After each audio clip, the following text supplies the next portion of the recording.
Hello बच्चों, एक बार फिर से आपका स्वागत करता हूं आपके अपने YouTube channel brainstorm of commerce में। और आज हम बात करने वाले हैं difference between receipt and payment account and income and expenditure account. अंतर की बात करेंगे किसकी? रिसीप्ट और पेमेंट अकाउंट यानी प्राप्ति और भुगतान खाता तथा आय और व्यय खाता। अगर बात करें इनके डिफरेंस की, तो इस डिफरेंस को जानने से पहले आपको जानना होगा रिसीप्ट्स एंड पेमेंट अकाउंट के बारे में, और आपको जानना होगा इनकम एंड एक्सपेंडिचर अकाउंट के बारे में। उम्मीद है आप इन दोनों के बारे में अच्छे से जानते होंगे, किस ऑर्गेनाइजेशन के द्वारा तैयार किए जाते हैं, कब तैयार किए जाते हैं, क्यों तैयार किए जाते हैं। अगर फिर भी आपको इनके बारे में नहीं पता है तो पहले आप इनके बारे में जान लीजिए। इनके बारे में जानने के लिए आपको क्या करना होगा, हमारे इसी चैनल पर +2 अकाउंट्स के नाम से एक प्लेलिस्ट है, और वहां पर आपको दो अलग अलग वीडियो मिल जाएंगे, जिसमें एक वीडियो आपको मिलेगा रिसीप्ट्स एंड पेमेंट्स अकाउंट के बारे में, और एक वीडियो मिलेगा इनकम एंड एक्सपेंडिचर अकाउंट के बारे में। उसके बाद इनका जो अंतर है वो बिल्कुल आसानी से आपको समझ में आएगा, और ऐसे तरीके से आपको समझाया जाएगा जो आप कभी भी नहीं भूलोगे। लेकिन उसके लिए आपको भी एक छोटा सा काम करना पड़ेगा कि ये जो वीडियो है ये आपको पूरा देखना पड़ेगा। वीडियो को आप कहीं पर भी स्किप मत कीजिएगा। इसके साथ साथ यदि कोई साथी, कोई बच्चा चैनल को आज पहली बार विजिट कर रहा है तो वो चैनल को सब्सक्राइब कर ले और बेल आइकन को प्रेस कर दे, ताकि हमारे चैनल पे यदि किसी भी प्रकार की कोई अपडेट आती है तो उसका नोटिफिकेशन आपको साथ ही साथ मिल जाएगा, और आप किसी भी वीडियो को, किसी भी अपडेट को मिस नहीं करोगे। आगे बढ़ते हैं और बात करते हैं हमारे आज के टॉपिक की।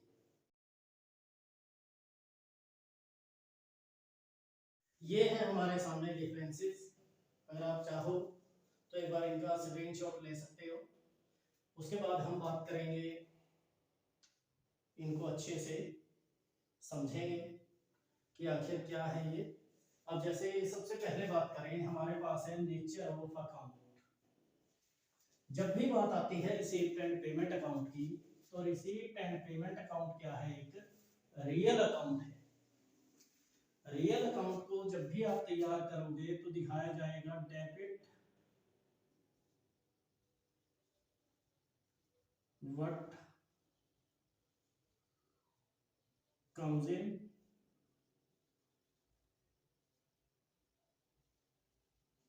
Credit what goes out. ये आपको सबसे पहले ध्यान में रखना है। जब भी आप रिसीप्ट एंड पेमेंट अकाउंट तैयार करोगे तो जितनी भी आपके सामने रिसीप्ट होंगी, जितनी भी आपकी रिसीप्ट है, चाहे वो किसी भी प्रकार की हो, वो सारी की सारी आप कहाँ दिखाओगे? Debit side. और जितने भी आपकी पेमेंट्स होंगी, जहां भी आप पे कर रहे हो किसी भी काम के लिए, किसी भी चीज के लिए, किसी भी रूप में आप पेमेंट कर रहे हो, वो आएगी आपकी क्रेडिट अकाउंट में। सबसे पहले आपको ये ध्यान में रखना है नेचर ऑफ अकाउंट में कि रिसीव्स एंड पेमेंट अकाउंट क्या है? एक रियल अकाउंट है, एक वास्तविक खाता है, जिसके डेबिट में सारी रिसीव और क्रेडिट में सारी की सारी पेमेंट्स आएंगी। उसके बाद यदि बात करें हम इनकम एंड एक्सपेंडिचर अकाउंट की, तो ये है एक नॉमिनल अकाउंट। अभी हमारा पिछला ही वीडियो था जिसमें हमने बात की थी इनकम एंड एक्सपेंडिचर अकाउंट की फीचर्स की। ये बात हमने वहां भी पढ़ी थी। अगर आपने रिसीप्ट एंड पेमेंट अकाउंट और इनकम एंड एक्सपेंडिचर अकाउंट के बारे में जान लिया है, इनके फीचर्स के बारे में जान लिया है, तो ये डिफरेंसेस आपके लिए मुश्किल नहीं होने वाले हैं, बिल्कुल आसानी से आपको समझ में आएंगे। वहां हमने क्या पढ़ा था कि इनकम एंड एक्सपेंडिचर अकाउंट है एक नॉमिनल अकाउंट। इसका मतलब क्या होगा? डेबिट में आप दिखाओगे सभी खर्चे, debit all expenses and losses, और क्रेडिट में आप दिखाओगे सारी की सारी इनकम्स एंड गेन्स। इसका मतलब क्या है? कहीं भी आप खर्च कर रहे हो वो कहां जाएगा? Debit side. किसी भी प्रकार का आपको लॉस हुआ है वो कहां जाएगा? डेबिट साइड में।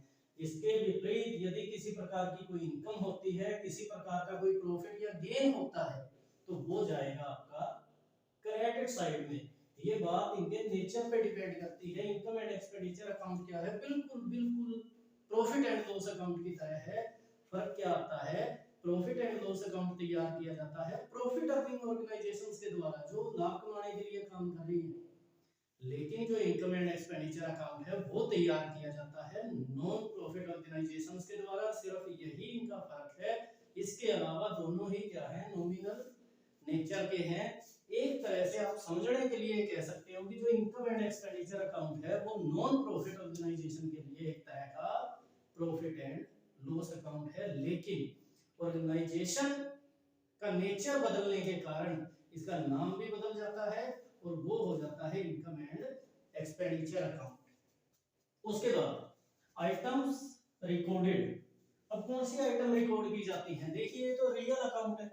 यहाँ तो जितनी भी रिसीप्ट होंगी, मतलब चाहे वो कैपिटल नेचर की हो चाहे वो रेवेन्यू नेचर की हो, कहने का मतलब क्या है, आपका कैश में रिसीप्ट होना चाहिए, चाहे वो पास्ट का हो, चाहे वो फ्यूचर का हो, चाहे वो आपका प्रेजेंट यानी करंट ईयर का। इससे कोई फर्क नहीं पड़ता कि वो रिसीप्ट या पेमेंट आपकी कौन से टाइम पीरियड से रिलेटेड है, वो करंट ईयर की है या नहीं, हमें इस बात से कोई लेना देना नहीं है।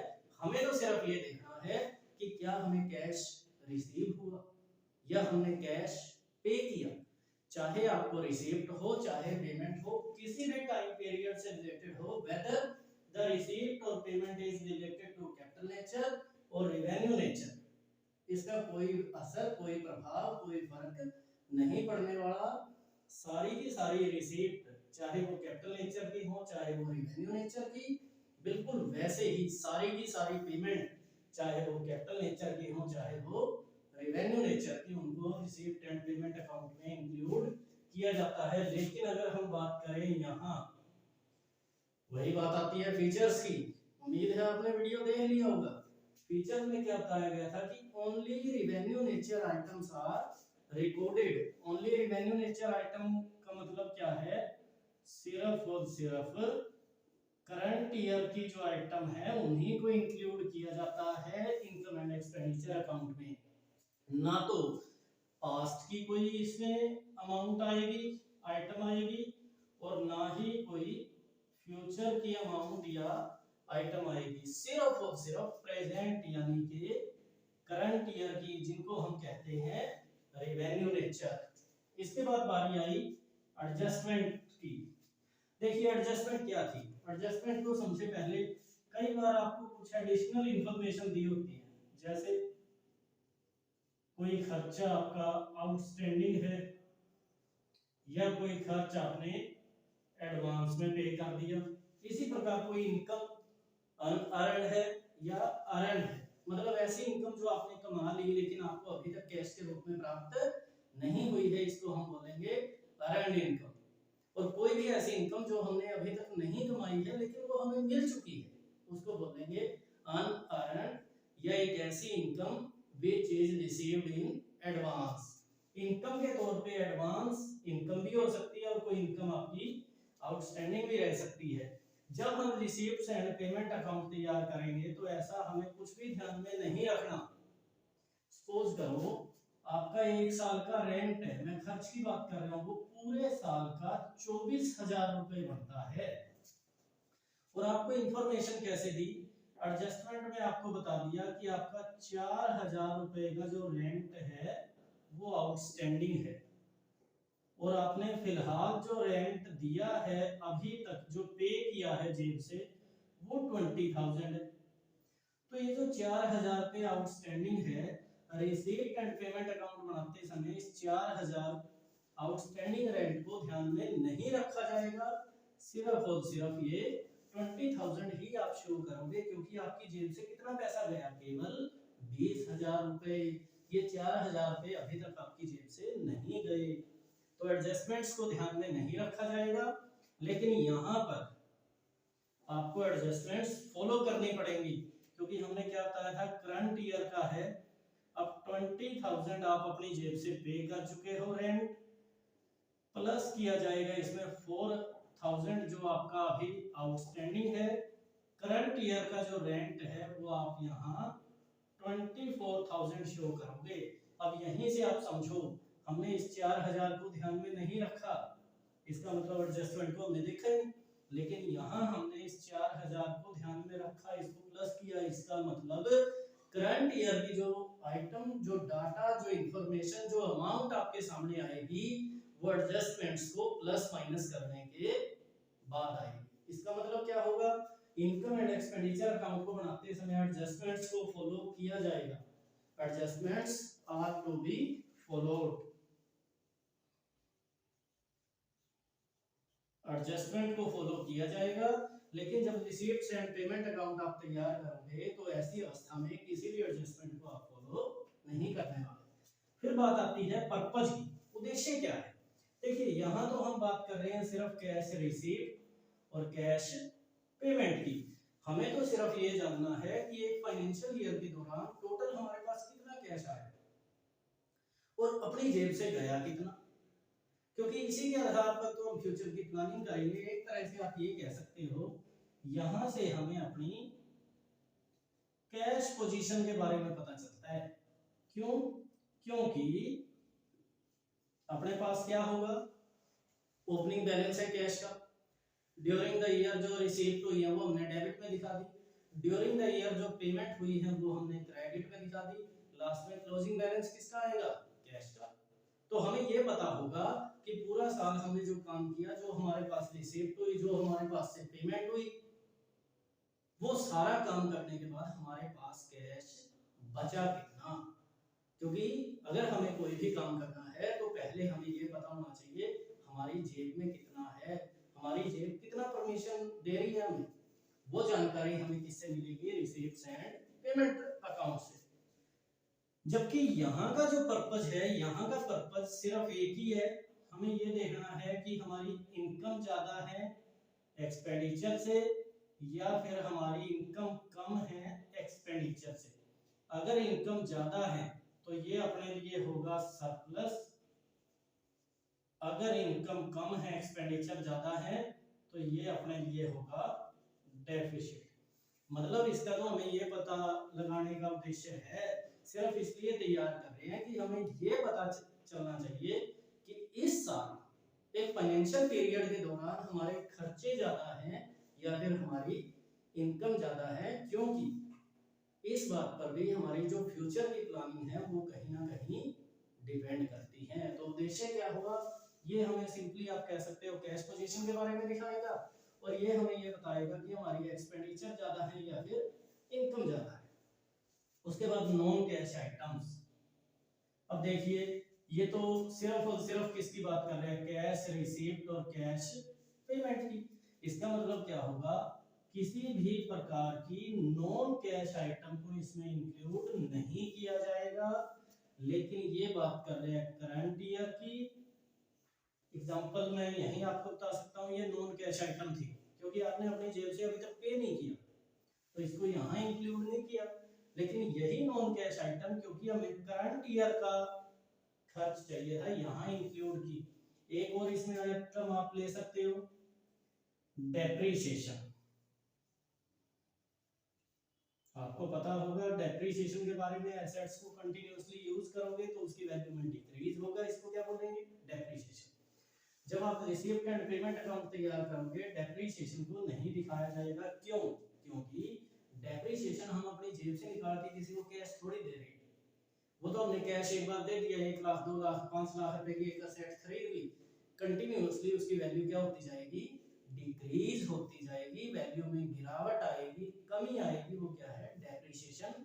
लेकिन डेप्रीशिएशन का पैसा हम किसी को कैश नहीं दे रहे तो उसको रिसीप्ट्स एंड पेमेंट अकाउंट में इंक्लूड नहीं किया जाएगा। जबकि यहाँ पर वही डेप्रीशिएशन क्या है, आपका करंट ईयर का लॉस है, बेशक वो नॉन कैश हो, तो यहाँ आपको उसे दिखाना पड़ेगा। इसका मतलब क्या हुआ, रिसीप्ट्स एंड पेमेंट अकाउंट को तैयार करते समय आपको सिर्फ और सिर्फ कैश आइटम्स को उठाना है, किसी भी प्रकार की या कोई भी नॉन कैश आइटम आपने नहीं उठानी। जैसे कि कैश बुक को तैयार करते समय हमने किया था। अब कैश बुक को जब भी हम तैयार करते हैं किसी भी नॉन कैश आइटम को नहीं दिखाया जाता। वही बात आती है इसके अगले पॉइंट में, बेसिस। इसके बाद हम बात करते हैं बेसिस की। अब कैश बेसिस पे इसको तैयार किया जाता है, किसको? रिसीप्ट एंड पेमेंट अकाउंट को। और इनकम एंड एक्सपेंडिचर अकाउंट को तैयार किया जाता है रिसीप्ट्स एंड पेमेंट अकाउंट और एडजस्टमेंट्स के बेस पे। जब भी हमने कैश बुक तैयार की, जब जब आपने कैश बुक बनाई, किसी भी नॉन कैश आइटम को आपने इंक्लूड नहीं किया, ये ऊपर वाला पॉइंट आपका इससे रिलेटेड है, अच्छे से क्लियर हो जाएगा। लेकिन एडजस्टमेंट में तो क्या होता है, आपका नॉन कैश आइटम ही दी होती है, मतलब एक तरह से ऐसी आइटम दी होती हैं जो अभी तक कैश में कन्वर्ट नहीं हुई है। एक्रूअल बेस्ड आप जिसको कह सकते हो, करंट ईयर की तो है लेकिन जरूरी नहीं है कि वो कैश में कन्वर्ट हुई। तो यहाँ पर आपको रिसीप्ट एंड पेमेंट अकाउंट और एडजस्टमेंट को ध्यान में रखना पड़ेगा, तभी आपका इनकम एंड एक्सपेंडिचर अकाउंट तैयार होगा। ये था हमारा आज का एक छोटा सा टॉपिक। उम्मीद है बातें आपको समझ में आई होंगी। अगर वीडियो आपको अच्छी लगी है तो वीडियो को लाइक करें, ज्यादा से ज्यादा शेयर करें।